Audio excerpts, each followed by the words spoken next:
It's the week of March 29th, 2022. My name is Natalie. And I'm Kelsey. Welcome to your Ruth Fisher News.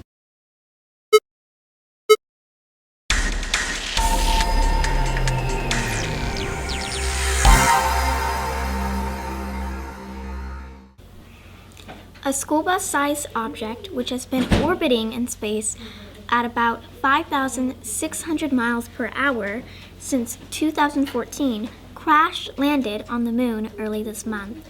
The 40-foot-long, 3-ton piece of space debris is believed to have carved a massive hole near the Hertzsprung crater on the moon's far side. However, since the exact impact location is unknown, it may take NASA's Lunar Reconnaissance Orbiter a few months to identify and image the new crater. The crash has been anticipated since January, and the scientists initially believed that it was the upper stage of the rocket that helped propel the cargo farther into space, although no one really knows where the piece came from and which country is responsible for it. Regardless of the origin, the recent crash demonstrates the dangerous space debris could pose to future lunar explorers. Alice Gorman, a space archaeologist at Flinders University, says, "At some point in the future, an event like this isn't just going to be a curious thing to observe from the outside. It's going to be something that people in lunar orbit or on the surface of the moon are worried about." The Wildlife World Zoo just introduced their new baby black-backed jackals, also known as Africa's coyote. They are all receiving around-the-clock care at the Wildlife World Zoo thanks to the hand-raising team and vets at the baby animal nursery. This species of canine is only found in Africa in very dry regions that only get between 100 and 200 centimeters of rain annually. When they're fully grown, the jackal puppies will have black hair from the back of their neck to their tail, and a white chest and rusty white tummy. In the winter, they turn almost fox-like in color. Puppy litters are usually about 4 pups in size and will stay in the den with their mother in the wild until they're fully grown. They are social animals living in pairs and family groups in dens. Much like our house dogs, the jackals scent mark, growl, whoop, howl, and yelp to communicate amongst themselves. According to the Wildlife World Zoo, typically they will hunt at night, scavenging for food in what they consider their territory. Typically they will look for insects to snack on, but will also eat vegetable matter, various rodents, rabbits, and small deer-like creatures. These puppies are now in their new habitat at the Wildlife World Zoo in Litchfield Park. Now let's go over to Mr. Dobesh with the weekly update.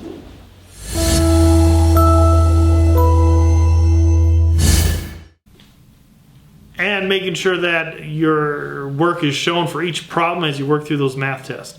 Very important part about the post test, it kind of gives us 2 different pieces of information. One is, where do you stand right now when it comes to understanding your grade level standards? So we can use that information to kind of prepare for state testing that comes up in about 3-4 weeks from now. The information also used for help us determine summer school invites for students who need extra help to make sure they are going to be caught up for the next school year. So make sure you're doing your best. And also we actually use that information for the third thing is start looking at creating class lists for intervention classes for next year. So instead of taking your elective, you may be put in a math intervention or reading intervention class based on your scores on state test and Galileo test. And the last announcement is good luck baseball, softball teams this week should have their first games. So good luck. Make sure your grades are up, kids, and play hard and use good sportsmanship during those games. So with that, make it a great week, and we'll see everybody around campus. Thank you, Mr. Dobish. Here's Aubrey and Shaylin with sports. Welcome to sports. My name is Aubrey. And I'm Shaylin. Baseball is back. Over a spring break, teams got back on the field after delays in their bargaining agreements stalled early this year. Teams are set to play their regular seasons as scheduled. We will see how the Diamondbacks will do this season. The Arizona Coyotes have been one of the hottest teams in the league during the month of March. They went 4-1 on their most recent 5-game road trip to the East Coast. They are also the highest scoring team in the league for the month of March. The Suns are on a 5-game winning streak, which started with a commanding win over the Lakers by a score of 140 to 111, and wins against the Bulls and Kings. As the season winds down, the Suns need to focus on staying healthy and make a deep run into the playoffs. The Suns are currently the best team in the league and have about an 8-game lead over the next best teams. That's all for today. See you next time on Sports News. Thanks, girls. Here's Cameron and Dora with entertainment news.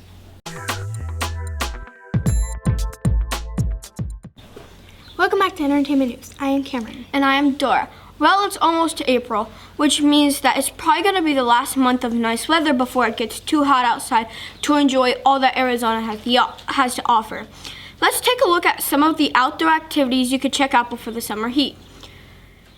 Did you know that you could see real dinosaur tracks left behind from about 200 million years ago? This attraction that was made during the Jurassic period lies on rocky land near U.S. Highway 160 in Tuba City. If you go, get a guided tour that includes an easy hike from a local tour guide. To check out these footprints, if you are up near Flagstaff, check out Grand Falls. It is nicknamed Chocolate Falls, as the muddy little Colorado River makes the water look like turning chocolate. As they're fed by snowmelt and rain, the only time you can witness the flowing is in the spring, which March and April, the best time to go. It sits about 30 miles east of Flagstaff and even higher than Niagara Falls. Spilling almost 200 feet, you will need to make sure it get a permit for the hike through. That is all for entertainment news. See you next time. Thanks, girls. Let's go over to Hope and Gray with Fun Fact Trivia.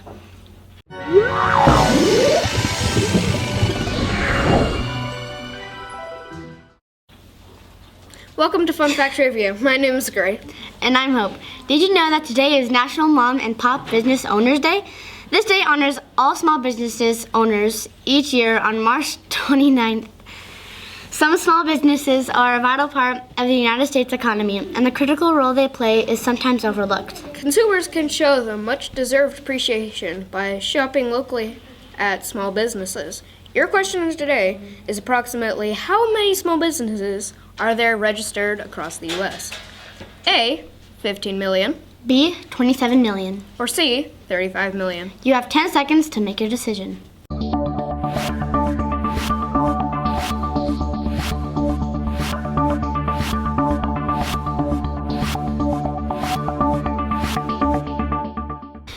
If you said B, 27 million, you are correct. Here in our area of the West Valley, there are many small businesses that we can celebrate today. You can help them celebrate by giving them your business, Buying gift cards from them. or just giving them a shout out on social media. See you next week on Fun Fact Trivia. Thanks, guys. Here's Rosie and Josh with Joke of the Week.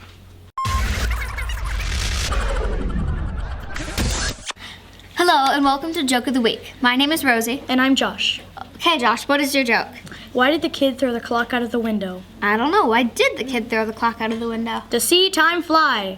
Ha ha. Great joke, Josh. If you have a joke and would like to tell it on the news, please go to smusd.me/beonthenews, and we would love to have you on. See you next time on Joke of the Week. I forgot to do this.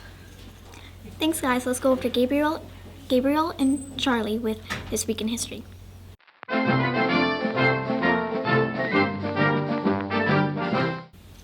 Hello and welcome to This Week in History. My name is Charlie. And I am Gabriel. On March 29, 1929, President Herbert Hoover has a phone installed at his desk in the Oval Office of the White House.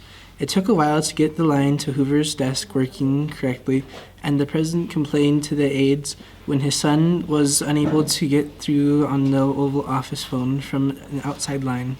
Previously, Hoover had used a phone located in the foyer just outside the office. Telephones and a telephone switchboard had been in use at the White House since 1878, when President Rutherford B. Hayes had the first one installed, but no phone had ever been installed at the president's desk until Hoover's administration. See you next week on This Week in History. Thanks, guys. Here's Dora and Cameron with Science Time.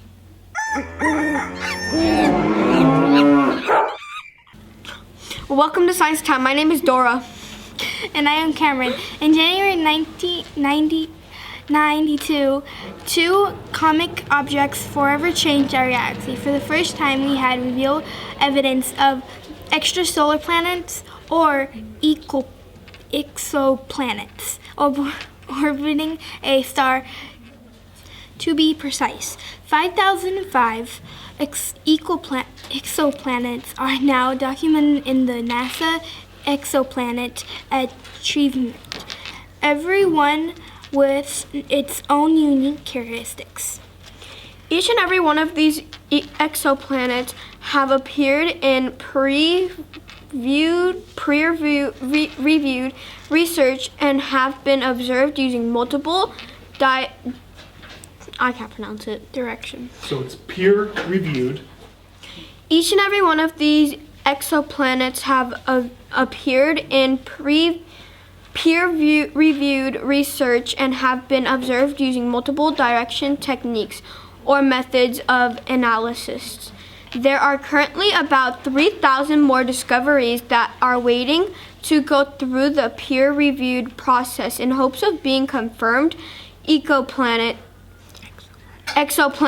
in the years ahead. NASA hopes that advancing technology will help to identify proof of life on some of these exoplanets. See you next time with more science time. Thanks, girls. Let's go over to Josh with Word of the Week.